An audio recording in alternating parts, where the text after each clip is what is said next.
Welcome back, everybody. My name's Joe. We got Jeremy here too to do a special Hello. interview with the one and only Cooper Mckeehan, left-handed pitcher, currently playing for the Columbia Fireflies.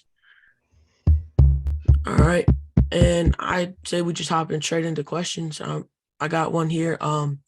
What would be a piece of advice you have for a kid trying to enter the game? I would say go to the field or go to your workouts and make sure that you put in everything that you can. One thing I've seen going through the different levels of baseball, whether it was high school or travel ball, college, professional, is there's always going to be people that are more talented than you. That's just the nature of the game. But how much work you put in is going to help you a lot. You might not be able to become someone like Garrett Cole or something like that. But if you put in like 120% effort into whatever you're doing, whether it's your lift or your throwing or even the small things, it's always going to help you. I've tried to always keep that mindset as a player, and I think it's helped me develop a lot over time. I really appreciate. I mean, I personally thought when I was a kid that that was my goal to make it to the major leagues, and I never really had that experience. So I feel like that Mhm. could really help people through on out their career path. Yeah, absolutely. And so you currently playing baseball for the Columbia Fireflies. At what point in your life did you decide baseball was the route you wanted to pursue in? So, in all honesty, when I got to BYU as a freshman in college, I never thought professional baseball was in my future at all. I thought, okay, college baseball will be a way I can get into a good school and get my education paid for, and I'll just get a degree and, that'll be it. But at BYU, I developed a lot my fall freshman year. I put on a lot of muscle and it helped me a lot. And just kind of like the same thing I said, like when I first got there, I was a fall roster spot walk on. So if there's 35 people on the roster, like I was number 35 on the depth chart. So I told myself, like, I'm going to have to bust my ass harder than anyone else there if I want even a shot of making the team. So, I did that and it helped. And I was still like bottom of the depth chart our first game in college my freshman year, but by the end of my freshman year before COVID ended it, I was the first person coming out of the pen for us. So, and then after our season got banged by COVID, my head coach told me, "You're definitely a pro guy, like keep working for us and stuff like that." And that was just the first time I'd ever had someone say that to me. And it kind of opened my eyes like, okay, like I can really do this. Like if I keep working and busting my ass, like I can make this into a reality. And I think ever since then, it was just like, I'm going to make this happen. Yeah, that looks like you put in the work a lot there, coming in as a 35 spot and turning it into a pro guy. You Yeah, know, absolutely. a lot of work. Hmm. Jeremy, I know you got some questions. You want to run off a few? Yes. So I know you love baseball, but did you play any other sports as a kid? Yeah. So I played football and basketball growing up. Football, I played up until like the end of middle school. I started at quarterback, and I still was just kind of like about the sport. And I was like, okay, starting quarterback, it's not going to get any better than this. So that's when I kind of stopped playing football. And then I played basketball growing up. High school, like baseball was really intense, and so I told myself like I need to either go all in with baseball or basketball. And I just felt like baseball, I had the best chance to be successful. So I did that. I mean, I would still play like rec basketball and church basketball leagues and stuff like that for fun. And it was always a blast every winter. But so I did play those, but baseball was definitely the number one that I was like super competitive and it meant the most to me. Yeah, I played a lot of baseball at my early days of a child too, third base and pitcher. But do you have any regrets choosing baseball over basketball? I mean, to be honest, where I'm at right now makes me feel pretty good about my decision. Um, I think just in all honesty, like 6'1" dude that's got like okay handles and an okay jumper, like probably wasn't gonna make it that far into the basketball world unless I became like the next Steph Curry, and we all know how unlikely that is. So No, not really. I'm glad I stuck with baseball. It would have been interesting to see like if I put the same amount of time and effort into basketball, what would have happened, but I think I wouldn't have been nearly as successful. Wow, that's great to hear. But speaking of baseball, are there any players in the locker room that are just really great? They're basically locker room leaders. You know, to be honest, I feel like we got a lot of guys like that. And I think that's one thing that I've been lucky to be in the Royals organization for because they always talked about how they put an emphasis on like picking people that they felt like had a really good character and just like good teammates and stuff like that.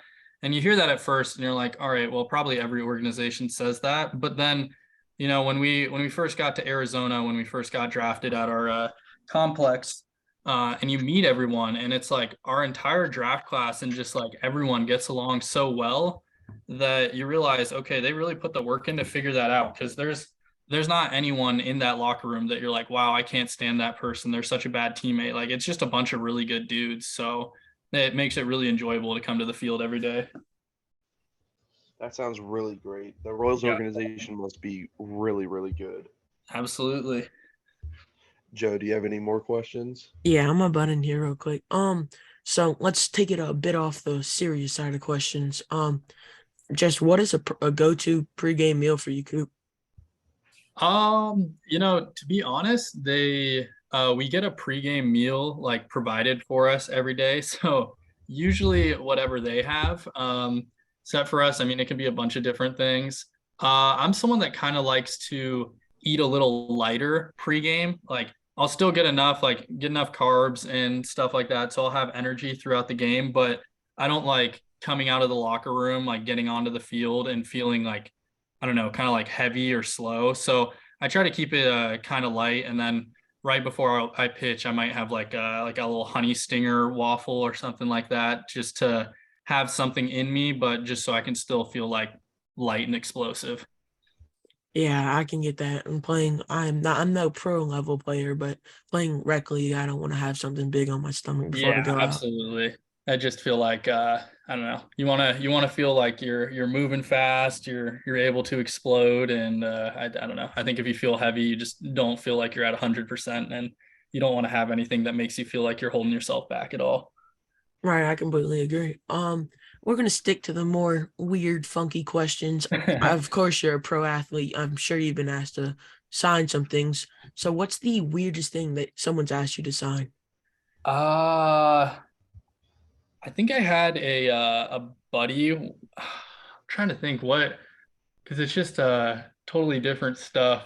I think one time some random person came up to me and asked them if I could sign their phone case, or no, it wasn't even their phone case. It was their actual iPhone in the bullpen. And this was actually before I became pro. It was in a summer league game that someone asked me that, and that was just really interesting because I was like, I don't want to tarnish your phone with my signature. It's not valuable at all, but they insisted on that. So yeah, I'd say probably signing someone's physical phone. That's right there is definitely a first. I've Yeah, never heard of a Yeah. full phone yeah. signature. No, All right, that was interesting. I'm gonna cut it back to the more serious. Is there a motivational or inspirational quote that you would say is like the most influential in in your career, or someone that affected your career? Uh I can't really think of like a motivational one, but one that always sticks out to me. And I actually have a bracelet and a necklace that say be your best self on them.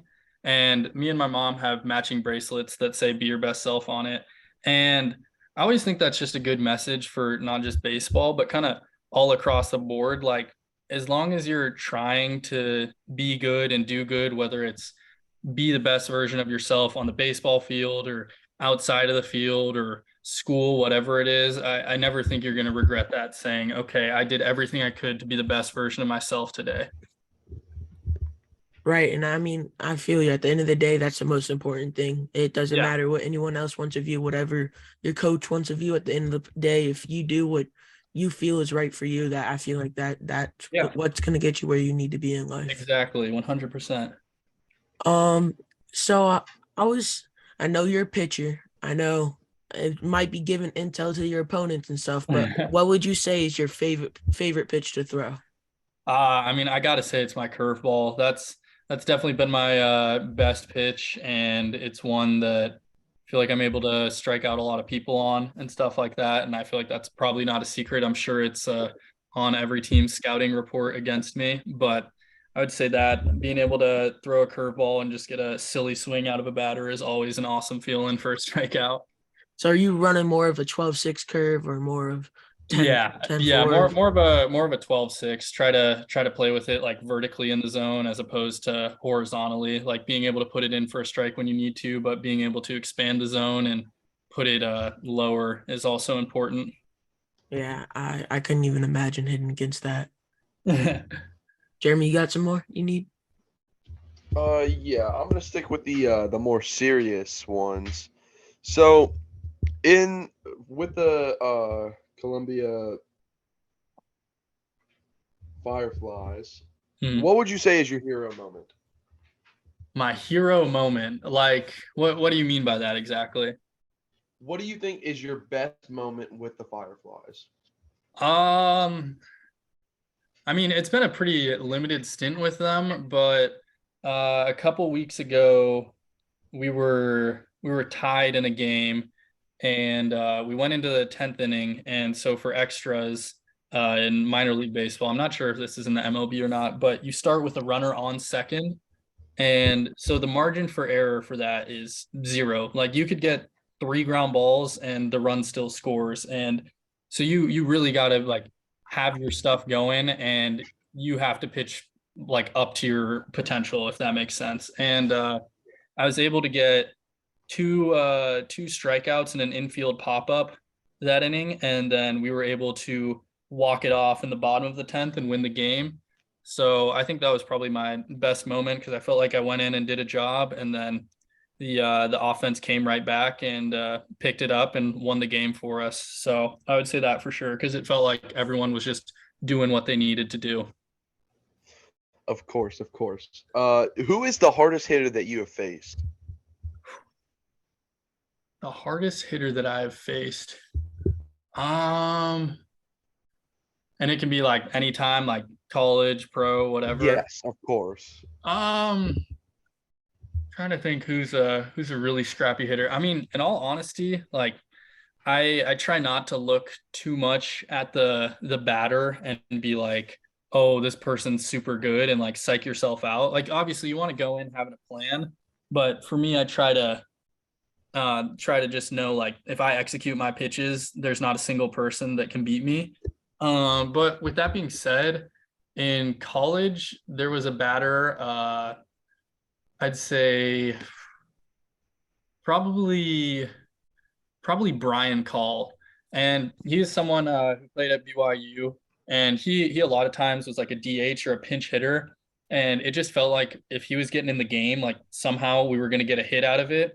And I remember specifically, I think it was my sophomore year, he had an AB against me that went like 14 pitches or something. I think he ended up drawing a walk out of it, but I mean, it got to 3-2, and it was like execute a fastball, foul it off, throw a banger curve, foul it off. Like it didn't matter what I did. He was just gonna find a way to get on base, and I think that's why he was always a really good hitter. He was just able to, if you didn't get his pitch that he wanted, just foul it off and make something happen out of every AB.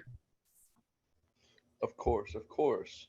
He sounds like a great baseball player. Absolutely.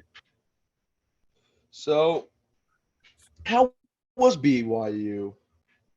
It was good. I mean, I really enjoyed it. The facilities are awesome. I mean, I think we have the best field in America. I don't know if you've seen any pictures of it, but with the super awesome field and then just the mountains in the background, which are just absolutely gorgeous. You can't beat it. I really like my coaches too, and my teammates were great. So I got nothing but good things to say about there. And the fan base was amazing. Like I remember my first game, my freshman year, it was like it was a midweek game against like a lower D1 team, and it was really early in the season. So in Utah, it was still pretty cold there, and I think it was like 25 degrees out, and we still had like 3,000 fans there. Which to me that was just crazy. The fact that we still had that many people coming out to support us in what most people would consider a pretty horrible baseball weather game. So it was great. That sounds like a great time at BYU. Joseph, do you have any more questions for Cooper? Yeah, I think I have like a couple more. So in your opinion, Cooper, I know mindset's an important thing. People can say skill isn't the most important thing, but what, in your opinion, what is the most important thing in the sport of baseball? I would definitely say confidence, because if you go out there and you say, okay, I'm just gonna attack the batter, throw my stuff at them, and just go at it and know you're gonna get the job done, I think it makes things a whole lot easier. Because I mean, a lot of times you're going to go into a game and you're not going to have your best stuff. Like out of 10 outings, I feel like it's really typical. Like maybe 2 out of 10, you're going to have lights out stuff and you're just like, whatever you do, you're going to get people out. And then 2 out of 10 times, you're going to have the worst stuff ever and you feel like you don't even deserve to be on the baseball field. But then those 6 out of 10 times, you're going to have okay stuff and you just got to like bear down and figure out a way. And I think being confident in no matter what's going on for the day and not getting phased is really important, because if you go in there with the mindset like I'm going to get the job done and I'm going to attack this hitter and it's going to work out, I think things work out a lot more than if you go out there kind of scared and not sure what's going to happen. And I mean, not to say that like having a little bit of nervousness or anxiety before you go out is a bad thing, because it means you care, but just being able to kind of flush that when the moment happens and just say, all right, I got this, I think is really important. Yeah, I could see that confidence really can be a big factor. I know it was my championship game of Little League, and I went out there nervous as a button. I just couldn't get anything down, and then I took a second, say I got this, I can do it, and I ended Yeah. up hitting a double. Maybe we still didn't win the game, but I still felt like I accomplished something. Yeah, no, that's awesome. And I mean, that's the thing, is just having like that belief in yourself and also just being able to kind of master the mental game is so big, because baseball is such a mental sport and there's so much failure involved in it. Like, they always say as a hitter, if you get a hit 3 out of 10 times, you're a Hall of Famer. Like, what other sport is there like that where you fail that much and you're still considered like best of the best? So I think being able to just master that and not get in your head and use it to your strength is something that's really big. Right, right. So I did pick up when you said you kind of went to BYU, chose baseball as like a scholarship option. If baseball didn't work out, did you have a second choice? Like what would your career path be? So I got my degree in finance. I actually just finished it up about a week ago at BYU. And that was a big goal of mine, to get a degree, even though I was playing baseball. And I'm not 100% sure what I would have done with that. I like to say that I would maybe have gone into like real estate investing or something, but it just kind of depends. I mean, as when my junior year happened and I was draft eligible, I tried to make baseball my number one priority. And so that kind of made me, stray away for like looking at jobs and finance and everything. So I'm not 100% sure what I would have done, but something in the financial field, because for me, I'm a very money motivated person. So being able to have a job where I would be financially sound would be very important to me. Real estate, that's a big one for me. I'm not too Yeah. good in that number stuff. But I think this is the last question for me. What was that moment when you like, man, I made it. I've done what my goal was to do. I've achieved my dream almost. I mean, to be honest, I feel like I haven't had that moment yet. Well, I guess getting drafted was obviously a really big deal to me. And that was something that I had worked so hard to. So that was a huge moment for me. But I still think, I got drafted, but that's not the end goal for me. The end goal is to play in the big leagues and have a successful career there. So I don't know if I'll ever have that moment where I say, okay, I made it, until maybe after my career is done, to be honest. Just because I never want to have like a complacent attitude with it. Like I always want to strive to be an even better version of myself than I was the day before. Right. I understand that you could only have one number one. Yeah, exactly. Jeremy, I think I'm all done with my questions. I don't know if you have any more. I have one more big one. Speaking of Cooper getting drafted, just overall, how was being drafted? Who was the one who called you when you were drafted, and how did you react, and how did your parents react? So it's actually kind of a crazy story, but for me, like what my agent or my advisor at the time, since they're not your agent till you sign professionally, but he had told me like there's about a third of the teams that see you, going in later day two of the draft, which day two is rounds 3 through 10. And so we were thinking maybe like rounds 7 through 10 for like a third of the teams. And then if that didn't happen, like the rest of the teams have me on their board for day three, rounds 10 through 20. And like with baseball being such a unique sport with all the signing bonuses and how you can be overslotted and underslotted, like honestly, the round I got drafted in didn't matter as much as getting a fair price for me for signing bonus. And but so the day two went by and I didn't hear anything. And then I get told by my advisor, like, hey, I think you're going to go really early day three. Like a lot of teams are hitting me up. And then it got to like round 15 and I still hadn't heard anything. And, I was starting to get a little concerned because it's like there's only 5 rounds left. Like it was a scary feeling. Like, did I mess up somewhere or was I just not good enough as I thought? And I remember I remember calling my dad and I was just talking to him and I was like, if I don't get at least the minimum money that I set, like I'm not going to go anything below that because uh, college is important to me and stuff. And I want a team that I feel like is all in on me. And I'm talking to my dad and he's like, yeah, I think that's a good decision and stuff. And then as we're on the phone, he's like, wait, the Royals just drafted you. And I was like, what? And he was like, yeah, it says it right here. Cooper Mckeehan drafted Kansas City Royals 16th round. And that was just like, it was so crazy because not only did like I finally did it, like I got drafted, but the fact that it was my dad being able to tell me out of all people before anyone else, it was a pretty awesome moment. That sounds great. Yeah, it was great. And, my parents and my family were all super proud of me. And it was an awesome moment for everyone. Well, yeah, it definitely was. Joseph, do you have anything else to say, or? Cooper, I mean, I was just wondering, like, before we end this off, do you have any words of advice that maybe we didn't ask you about that you would just want to share with people? I think just kind of like I said at the start, but like you might not be the most talented person, like a ton of people. Like I know, like I've never been in the situation where I'm somewhere and I'm like, I'm the best person here, but I always just outworked people. And I think that's the best way to be successful. And even if you are the best person on your team, that means you should be working harder than anyone else.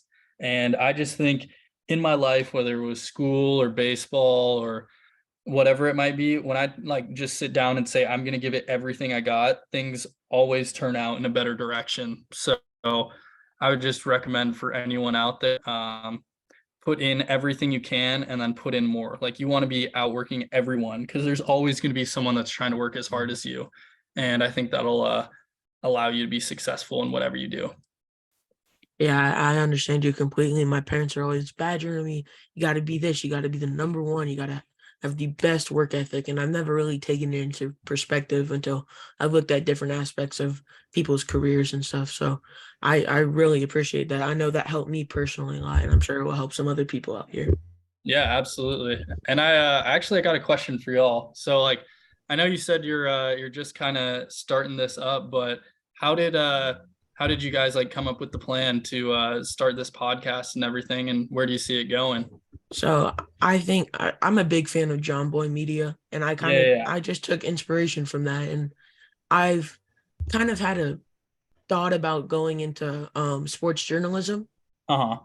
But I don't know. I just don't. I'm not that good at writing. Sometimes I just feel like I'm better with the communication aspect, and Yeah, I feel like 100%. if I can get a face to face, or not even face to face, just a talk to Yeah. person, I can fully understand what they go through, what it takes, and all the different opinions and viewpoints on the sport of baseball. And I think we just talked about it and we're like, hey, I think this is something we want to do. And we don't really care where it goes. It's we like it, we enjoy it, we enjoy seeing the different aspects.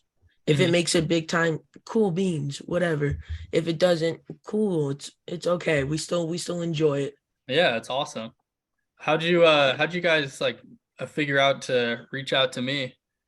So I was just kind of scrolling through. I was scrolling through, I think it was MLB, and I was looking at draft classes and I was looking at Instagrams and seeing the activity. And it was like, this guy, he looks cool. He's putting up good numbers and for the Fireflies. So I Well, thank thought you. Appreciate it. we just we reach out to you. I mean, you're a stud right now, putting up insane numbers, and I'm sure we'll see you on the Royals not too long. But Thanks. I appreciate that. yeah, I think I pretty much just shoot. It's like a fishing. You throw out your bait, you reel it in, you catch a Yeah. fish, catch a Yeah, fish. You don't, absolutely. you don't. So, Yeah, I love it. yep. All right. I think we're all good here, Jeremy. Yep, yep. All right. Well, that's it, everybody. Thank you for listening. Thank you for coming along, Cooper. Can't wait to see you in the big leagues one day. Absolutely. Thank you so much, y'all. I enjoyed it. Thank you very much. Yep.